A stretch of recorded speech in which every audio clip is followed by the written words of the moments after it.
First, the highlights. Governor Sanwo-Olu departs for China to complete deals on blue-red line services. NNPC woos South Korean investors to Nigeria's gas projects. And the foreign court sentences former Pakistan Prime Minister wife to 14 years. In sports, Super Eagles striker Moses Simon assures a victory in 2023 AFCON qualifier final tie with Angola. Now the details. I am Taiwo Baruwa. In a bid to fulfill his promise to delivering a multimodal transportation system for the populace, Lagos State Governor Babajide Sanwo-Olu has departed Lagos for Beijing, the capital of China. Governor Sanwo-Olu will visit the headquarters of China Civil Engineering Construction Company, CCECC, for trade and investment discussions with the top officials of the company. He will inspect the headquarters of the Chinese construction giant and some ongoing projects undertaken around Beijing. The governor is scheduled to also inspect the signaling system and metro projects being undertaken by CCECC around Beijing. He will depart Beijing for Dalian later in the week for a visit to China Railway Rolling Stock Corporation headquarters, NCCRCC, Voshan Base. Governor Sanwo-Olu is scheduled to hold a high-level official meeting with head of China Railway Rolling Stock Corporation, CRCC, Dalian. Meanwhile, there will be technical discussion on the DMUs for Red Line and EMUs for Blue Line between Lamata, CCECC, and CRC Dalian. Governor Sanwo-Olu is accompanied on the trip by the Commissioner for Transportation, Shenwa Shiyemi, Chairman House Committee on Transportation, Temitope Adewale, Chairman House Committee on Environment Parastatals, Rashid Shabi, Managing Director of Lagos Metropolitan Area Transport Authority, Lamata Abembola Akeajo, Director, Rail Transport, Olasukomi Okusaga, among other officials. The governor and the entourage are billed to return to Lagos in a week. In a resolute effort to combat neglected tropical diseases, NTDs, the Lagos State Ministry of Health, in collaboration with stakeholders and non-governmental organizations, marked 2024 World Neglected Tropical Diseases Day with a purposeful awareness walk around the State Secretariat and Alausa communities.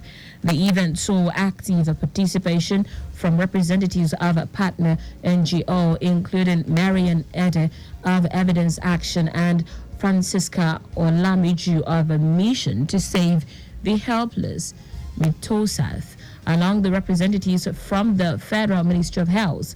The awareness walk served as a platform to educate the public on the prevalence of these diseases and the urgent need for the United Nations for united action to address the inequalities that drive NTD. NTD Program Coordinator in Lagos State, Modupe Dawodu, expressed gratitude to the Lagos State Governor, Babajide Sanwo-Olu, for unwavering support in the fight against NTDs in Lagos State.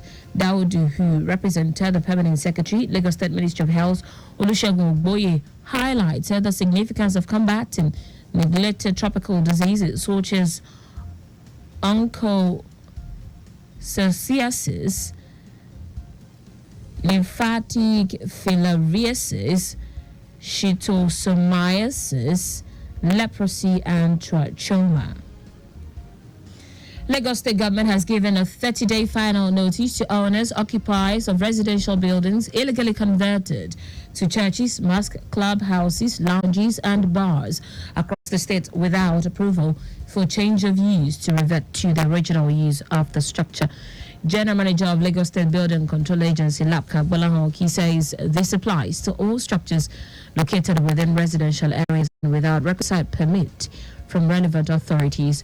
According to Oki, the notice is sequel to the distortion of the master plan of Lagos State, especially residential areas, by some people who, in gross disregard to the regulatory provisions of the law, turn residential areas to clubhouses and worship centers, thereby constituting nuisance to the environment.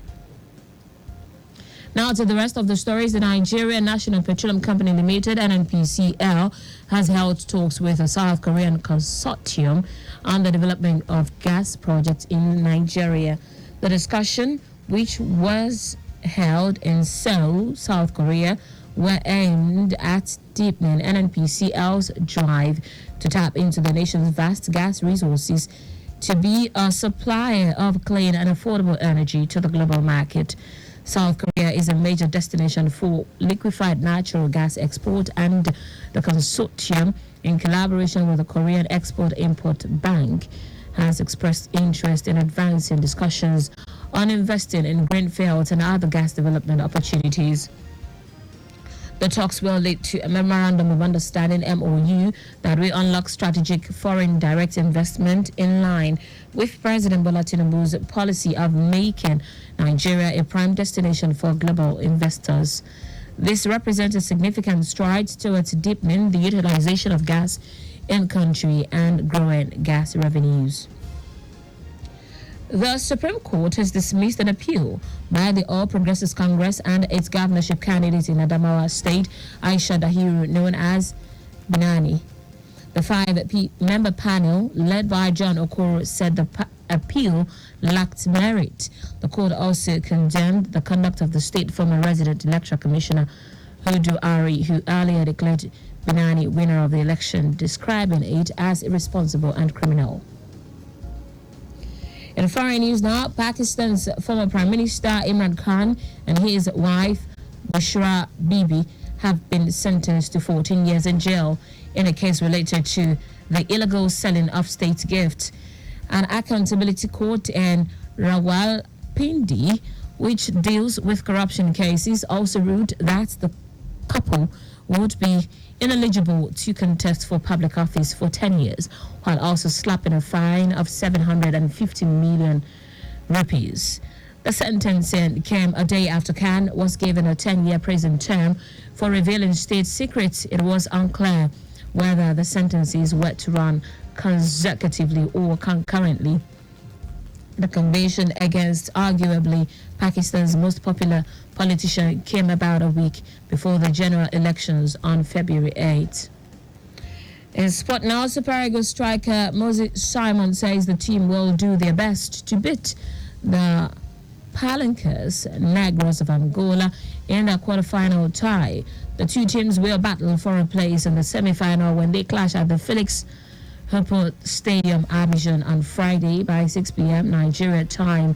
The Super Eagles head to the last 8 tie as the overwhelming favorites, having defeated big names Cote d'Ivoire and Cameroon at the ongoing 2023 Africa Cup of Nations.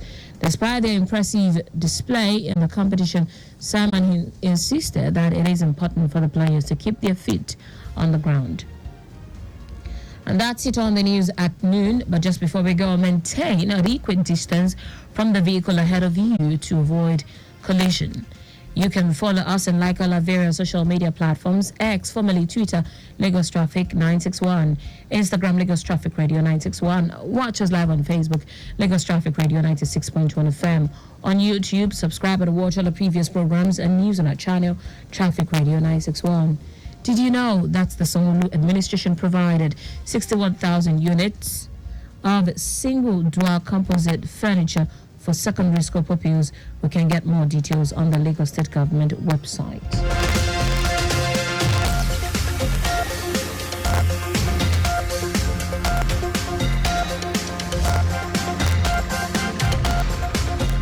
To end the news, here are the highlights of the major stories.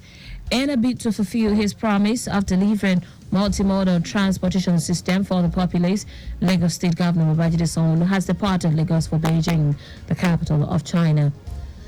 The Nigerian National Petroleum Company Limited, NNPCL, has held talks with a South Korean consortium led by Daewoo E&C on the development of gas projects in Nigeria. We also told you that Pakistan's former Prime Minister Imran Khan and his wife Bushra Bibi have been sentenced to 14 years in jail in a case related to the illegal selling of state gift. In sport, Super Eagles striker Moses Simon has assured that the team will do their best to beat the Palancas Negras of Angola in the quarterfinal tie. For contact with the newsroom, send a message to Lagos Traffic Radio at lagostate.gov.ng. That ends the news broadcast compiled by Adira Yeduwalaya. I am Taiwo Baruwa. Thank you for listening. Good afternoon.